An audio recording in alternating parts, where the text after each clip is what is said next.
श्रीदुर्गासप्तशती कीलकम्।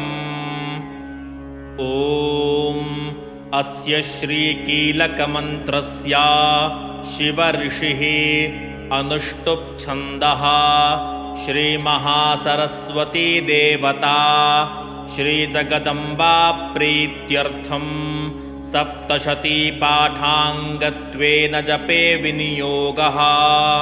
ॐ नमश्चण्डिकायै। मार्कण्डेय उवाच।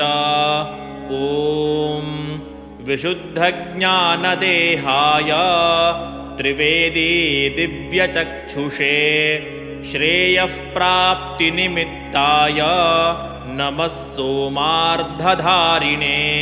सर्वमेतद्विजानीयान् मन्त्राणामभिकीलकम् सोऽपि क्षेममवाप्नोति सततं जाप्यतत्परः। सिद्ध्यन्त्युच्चाटनादीनि वस्तूनि सकलान्यपि एतेन स्तुवतां देवी स्तोत्रमात्रेण सिद्ध्यति। न मन्त्रो नौषधं तत्र न किञ्चिदपि विद्यते विना जाप्येन सिद्ध्येत सर्वमुच्चाटनादिकम्। समग्राण्यपि सिद्ध्यन्ति लोकशङ्कामिमां हरः। कृत्वा निमन्त्रयामास सर्वमेवमिदं शुभम्। स्तोत्रं वै चण्डिकायास्तु तच्च गुप्तं चकारसः। समाप्तिर्न च पुण्यस्य तां यथावन्नियन्त्रणाम्। सोऽपि क्षेममवाप्नोति सर्वमेवं न संशयः।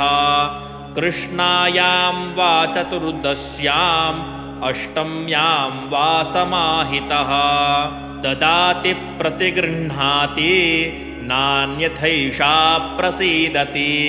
इत्थं रूपेण कीलेन महादेवेन कीलितम्। यो निष्कीलां विधायैनां नित्यं जपति संस्फुटम्। ससिद्धः सगणः सोऽपि गन्धर्वो जायते नरः। न चैवाप्यटतस्तस्य भयं क्वापीह जायते। नापमृत्युवशं याति मृतो मोक्षमवाप्नुयात्।